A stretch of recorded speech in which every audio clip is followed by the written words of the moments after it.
We're about to get promoted. It's a big difference from being at the bottom. That's what Chris and his gang, who bullied me since elementary school, said to me. The plural form is because there are also Mike and two others from the same class. Why are these four in the same company, like an extension of school?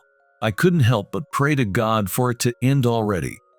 I joined this company when I was 30, joined mid-career, or rather transferred. Later, Chris and his gang would find out who I really was. My name is Ken. I'm 33. I'm getting married soon. Before getting married, I decided to look back on my life since I was a kid. I always thought Chris and his gang were just bad ties. I was raised as an only child by parents who worked for a large company. My dad traveled abroad a lot, so we didn't need a big house, and we lived in an apartment with my maternal grandmother. There was a girl named Sarah, a classmate, who lived in the same apartment complex. Sarah didn't have a dad and lived with her grandma and mom like me. When we entered elementary school, we went to school in the same group and were good friends as childhood friends. I was a relatively quiet kid. Sarah was cheerful, pretty, and had lots of friends. My mom met my dad through work and got married. My dad, who worked for a foreign company, often spoke Spanish at home. My mom could speak a little Spanish too. So naturally, I spoke Spanish at home because of my parents' influence. In the lower grades, Sarah and I used to play games together. However, as we got older, we became more conscious of boys and girls and played together less. In the third grade, Chris from my class came to my house for the first time with his 3 followers. This house is small. We can't all play here. Aren't apartments for poor people? Let's go home. We might catch the poor. Yeah, let's go home. My grandma, who was in the kitchen, seemed to hear this and told me after they left, Ken, our family is not poor. Don't let it bother you. But from then on, Chris led the bullying at school, calling me the poor kid from the apartments. I didn't let it bother me, but because Chris was the boss, I couldn't make friends. I didn't hate studying, so I spent my lunch breaks doing extra study. When I was in the upper grades, my dad was assigned to South America again. I was in the reading club at school. Sarah was also in the same club, but she, who was popular with boys and perhaps envied by girls, became a target of bullying too, and her cheerful personality gradually changed. She seemed to have no friends and quietly read books alone. I also secretly had feelings for Sarah, but my heart would race, and I couldn't even talk to her. I was good at studying, but my mom hired 2 tutors and a Spanish conversation teacher for me. So I wasn't lonely after school. The 2 tutors were fun, and I could laugh while studying. Even in middle school, Chris and his gang's bullying continued, and it was the same in high school. Around that time, Chris would text the whole class calling me poor and saying they would catch the poor if they got close to me. Sarah was also in the same high school. One day, Sarah came to my house and told me about those texts. I probably turned red when Sarah suddenly rang my doorbell. Ken, these texts are going around. I saw them too, but I don't believe any of it. Sarah, thanks for telling me. I'm not bothered by it. I thank Sarah. Thanks to my tutors, I got the top score in my first test. That made Chris and his gang's bullying even worse. Ken, what's up? You're poor, but you're good at studying? I bet you don't even have any friends and you can't afford video games, right? I ignored them. But when I was leaving, my shoes were missing from my locker. I went to the office, told my teacher, and ended up going home in my indoor shoes. That evening, I bought new shoes and another pair of indoor shoes. The next day at school, I took off my shoes, put them in a plastic bag, and hid them in my school bag. I left the old indoor shoes in the locker. Chris and his friends were in the soccer club. I wasn't in any school activities and had a private tutor. One day, Chris said, Hey Ken, you can't even get new shoes. Going home in your indoor shoes? How sad. I didn't know when he saw my locker, but even though we were in different classes, he came to my room just to laugh with his buddies. That's when I knew Chris was the one who hid my shoes. Sarah, who wasn't joining any school activities, spoke to me from behind on our way home. "Hey Ken, you're actually wearing shoes today." "Yeah, after someone stole my shoes before, I started putting them in a plastic bag and keeping them in my school bag." Smart thinking. Yeah, we walked home together in silence that day. Before getting on the elevator, Sarah said, "I'm working part-time at the diner nearby. You and your family should come by sometime." "Oh, really?" "Sure, sounds good." "Yeah, but I have days off, so let's exchange contact info just in case." "Oh, okay." We exchanged phone numbers. I told my mom and grandma, "Hey, Sarah from the neighborhood works at the diner and invited us to come." "Really? Should we go this Sunday?" they asked. I texted Sarah to see if she'd be working on Sunday, and she said she would be. When the three of us went, Sarah said, "Thanks for coming, you all." "Sarah, you've become even more beautiful," my mom and grandma said. Sarah blushed and said, "Thank you. I thought you looked really cute too." We had lunch and went home. Sarah was good at her job. I admired her because I was more of an introvert. In my junior year of high school, I was in the same class as Chris. Because of that, I was still ignored by my classmates. My studies were advanced thanks to my tutor, and I was already doing college-level work. School was so boring. One day, I skipped school. I wanted to drop out of high school. Even though I said I didn't care about the bullying, I didn't want to see Chris and his friends. I decided to talk to my mom. I told my parents about the hassle of changing shoes and about Chris and his friends. I decided to take the high school equivalency test. I passed the equivalency test quickly. At home, I had a Spanish tutor and a private tutor come during the day, so I continued studying. My mom bought me a computer. I kept up with my studies and learned to type while chatting online. I also sent an email in Spanish to my father in South America to update him on my recent activities. Due to the time difference, I received a reply the next day, also in Spanish. His email was about asking me to come to the South America. I discussed it with my mother.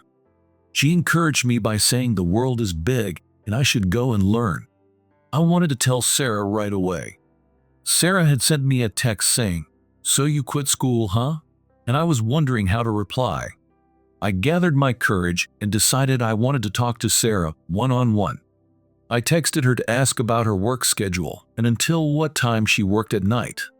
I told her I would come to her workplace just before 8 p.m. when her shift ended. Then, on the promised day, I had dinner with Sarah at her workplace after her shift ended. My heart was pounding. "Sarah, good job at work. Thanks." "So, you quit school, huh?"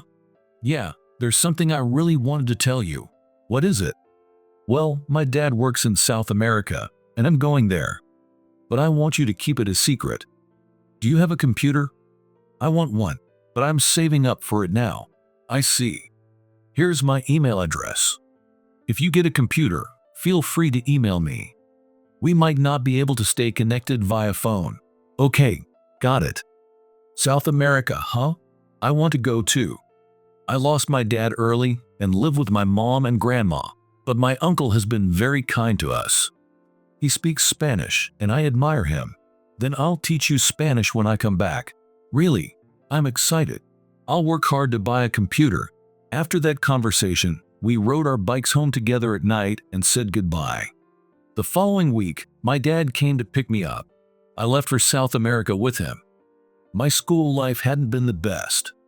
I felt my spirits lift as I left all those bad memories behind, above the clouds below. For a while, I stayed in my dad's apartment. He bought me study guides, and I focused on my studies. I also learned native Spanish by shopping and taking walks with my dad. Later, I entered in university there and started living in the dorms. There were other American students at the university, but I also made Latin friends, and there was no one who bullied me. I had fun studying hard. Graduating was tough, so I studied diligently for 4 years. At 22, I graduated. My dad's company introduced me, and I started working as a sales representative at F Corporation. a major South American furniture manufacturer. My seniors were nice people, and I enjoyed meals with them in native Spanish and meeting friends from my student days. One day, I received an email on my computer. It was from Sarah. The email said, "How are you?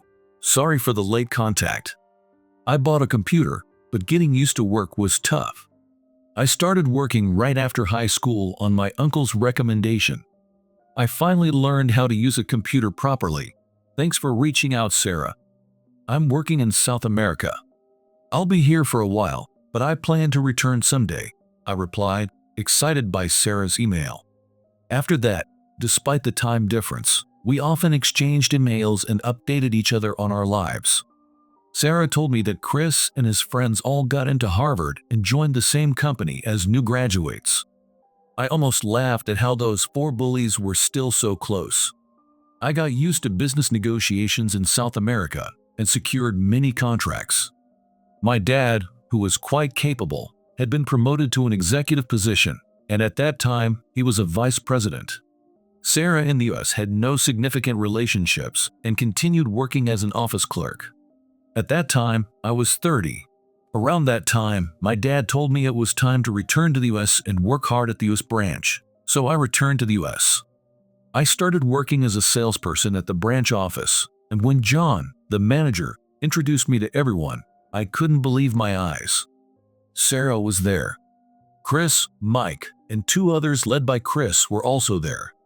Sarah and Chris looked just as surprised as I was. The branch manager and my father are good friends, and since it's my first time working in sales in the US, I asked the manager to treat me as a mid-career hire so I could start from scratch.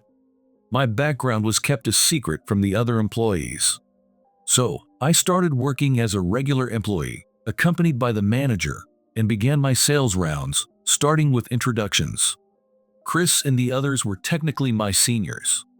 There were 4 people in the office I didn't want to see. I first emailed Sarah on her company computer. Sarah kept my secret. We made plans to have dinner together. After work, Sarah and I stopped by a diner. I was really surprised.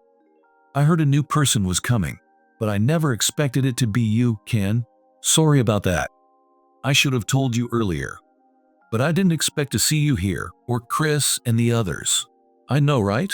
I was shocked that the 4 new graduates turned out to be Chris and the others. My uncle is the branch manager here. What? So, you're the branch manager's niece? Yeah, I'm really happy to be working with you, Ken. I was surprised too. Yeah, I'm happy as well. I'm technically a mid-career hire, but my father used to work at the headquarters here. He told me it was time to get some experience in the US. That's interesting. Wow, I'm living alone near the office because commuting is tough. Oh, me too. I'm in a studio apartment. How's your mom and grandma? I visit them occasionally on weekends. They're doing well. How about yours? They're fine. My grandma has dementia and is in a care facility. My mom still works here in the General Affairs Department. Really? Your mom works in General Affairs? Yeah, she's been there a long time. Today has been full of surprises. Would you like to have dinner together like this again? Oh, of course. So Sarah and I started having dinner together often, and gradually our relationship deepened. I'm shy, and my sales performance in the US wasn't great. One day, when the manager wasn't around, Chris confronted me. Hey, Ken, how did you get into such a big company? You dropped out of high school, right? You're just a high school dropout. Did you disappear from town and work as a temp? Well, I did get a high school equivalency diploma. Yeah, I guess I was a temp. This place just happened to accept high school graduates, so I passed the interview. Man, it's tough being poor. We're all elites from Ivy League schools. Right. I just responded vaguely. Sometimes the branch manager would call me to help with documents related to imported furniture from South America. It was my job to translate them into English and hand them over to the sales staff. Hey Ken, sort out my contract documents for today. Someone like you can't close any deals. Well, I'm not good at sales. I took the documents from Chris. Chris also ordered Mike and the others, and Mike left documents on my desk saying, "Ken, sort this out." Technically, I was in the sales department, but I told the branch manager about the situation and my school days, explaining that I was mostly doing paperwork and odd jobs. The branch manager said, "Sorry about that, Ken, but your documents are perfect. And I heard from Sarah that you were classmates." "Yes, we were childhood friends in the same neighborhood. She's had a tough time, but she's my dear niece with a kind heart. Please be good to her." "Of course, Mr. Smith." Sarah and I continued to enjoy meals and movies together as friends. Sometimes we even visited each other's families. Sarah had grown into a beautiful and elegant woman. I was smitten every day. I knew I had to tell her someday. 3 years passed with this thought lingering in my mind as we stayed in touch every day through our phones. One day, I made up my mind. I had to propose to Sarah. So, I invited her to a fancy restaurant, the typical choice for such an occasion. The ring was in my pocket. "Thank you, Ken. This is my first time in such a lovely place. It's my first time too. As a thank you for all the secrets you've kept, I ordered a course meal. Let's enjoy it slowly." "Okay." Seeing Sarah in her beautiful dress made me fall for her all over again. We reminisced about the past and enjoyed our delicious meal. But my heart was pounding loudly. Sarah, who once stayed quiet and alone in class, envied by other girls, had returned to her bright and cheerful self since she started working. After finishing most of our meal and reaching dessert, I gathered my courage. "Sarah, I've liked you for a long time. If it's okay with you, would you consider dating me with marriage in mind?" I handed her the small box. Sarah gently took the box. "I've also liked you for a long time, Ken." "Thank you. I'm so happy." She gazed at the diamond ring, tears welling up, and confessed her feelings to me. And so, we began dating with marriage in mind. One day, I knew I had to inform Mr. Smith, but Sarah said she had already told him.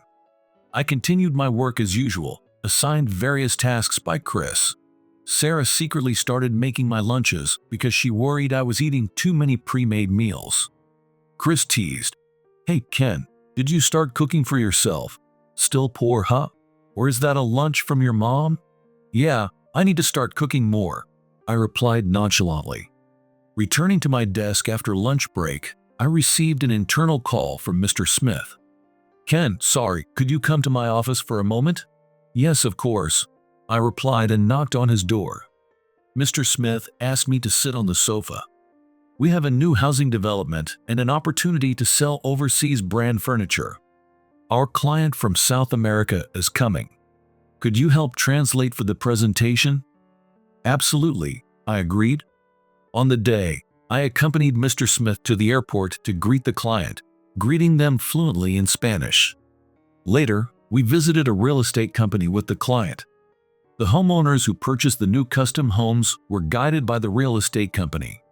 The client and I presented the furniture catalog, with the client explaining the durability and quality of the sofas in Spanish, which I translated for the customers. Most of them decided to purchase the furniture. After successfully closing the deal, Mr. Smith, the client, and I went to a fancy restaurant. The client was thrilled and hugged me. We explained Japanese cuisine together, and the client, curious about using chopsticks, struggled a bit. I quickly called the waiter and asked for a fork.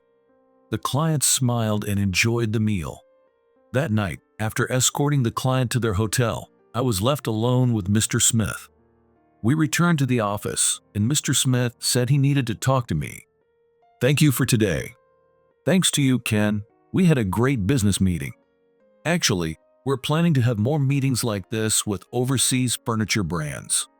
You're the son of the company's CEO. I'd like to ask you to be the executive director of this branch." "What? Me, the executive director?" "I've heard about Sarah too. She only has a high school diploma, but she's great at accounting. I want you to support this company with her eventually." "Mr. Smith, thank you. But there's a bit of a problem.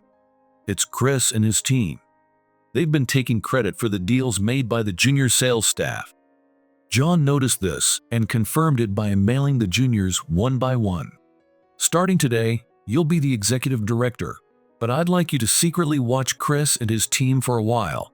What are they thinking? They're supposed to be mentoring the juniors. Understood. Oh, and about your upcoming wedding, once you and Sarah set a date, I'd love for you to invite me to meet your mother, Mr. Smith. Of course. I felt my face get a bit warm. It was probably turning red. After that, I became the executive director, and together with John, we observed Chris and his team. The documents Chris's team handed over were mostly deals closed by the juniors. I marked these documents with sticky notes and handed them to John. I also made copies and took them to the director. There were times when my actions almost got noticed, but Chris and his team mistakenly thought I was reporting their achievements to the director. They became even more brazen, claiming the juniors' achievements as their own. Later, all their claims would lead to damages. I kept quiet about this for a while and discussed it with Sarah after dinner one night. Chris and his team have always had bad personalities, but it's not just that. It's disappointing. Then I changed the subject. Your uncle said he wants to be invited to our pre-wedding meeting. Oh, really? When should we do it? How about this weekend? So we decided on Saturday night for the meeting. Sarah's mom and my mom are good neighbors and were delighted about our marriage. My mom greeted deeply to Mr. Smith. Sarah and I smiled and enjoyed the meal. My dad joined us later and then talked with Mr. Smith. We decided to have our wedding in Hawaii. My uncle and dad, along with Sarah's mom and my mom, gifted us a 3-family house near the office. Sarah and I were thrilled.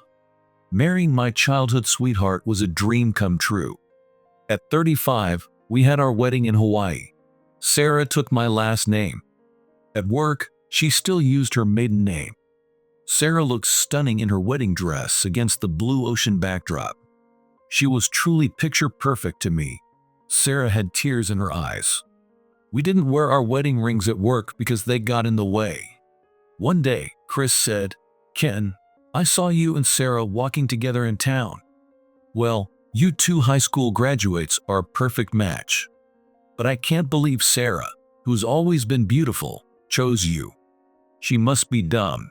Hey, Chris, you can talk about me all you want, but don't say anything bad about Sarah. I shouted in anger. Oh, how sweet. It's funny. Me and Mike, we're getting promoted soon. Big difference from you guys. Stay at your low level and keep working hard with Sarah. Right, Mike? Yeah, we're getting promoted. You've always been pitiful. Mike saying, joined Chris. I was appalled and said, really? That's great news for me. By the way, would you prefer being transferred north or south? Huh? What are you talking about, Ken? Chris said, looking puzzled, along with the other 3. Then John, who knew everything, appeared. Chris, Ken is in charge now. He's the executive director. How about you and your team move to a colder place, like Alaska? The 4 of you are being transferred there. Pack up immediately. And the sales results you stole from the juniors will be deducted from your future salaries. Be prepared. What? Ken, the executive director? Yes. Don't insult Ken or Sarah. This company values merit, not degrees. Ken graduated from a famous university in South America and worked at the head office. He started in sales here from scratch and has achieved great results. Recently, he secured a big deal with a South American client. Future deals with the US will increase. All new employees are proficient in Spanish. You guys stole their achievements. Prepare yourselves and work hard in the cold. No way. John. The other 3 turned pale and apologized to the juniors, crying. The juniors stayed silent. Come on, Chris and team, pack up and leave. This is an order from the executive director. When I said that, Chris and his team packed up their desks and left the room, hunched over. The juniors celebrated with cheers. Later, the 4 of them, unable to handle the cold, resigned voluntarily. They were also notified of the damages through lawyers. Meanwhile, our new 3-family house was completed, and we lived happily with our families. Soon after, Sarah became pregnant. My dad is excited to return home once the baby is born. Mr. Smith smiles every day. Our moms and Sarah's grandma often gather in the living room, sharing meal, and our family is always full of smiles. I completely forgot about my dark school days. To protect my new family and succeed Mr. Smith, I vowed to work with renewed dedication.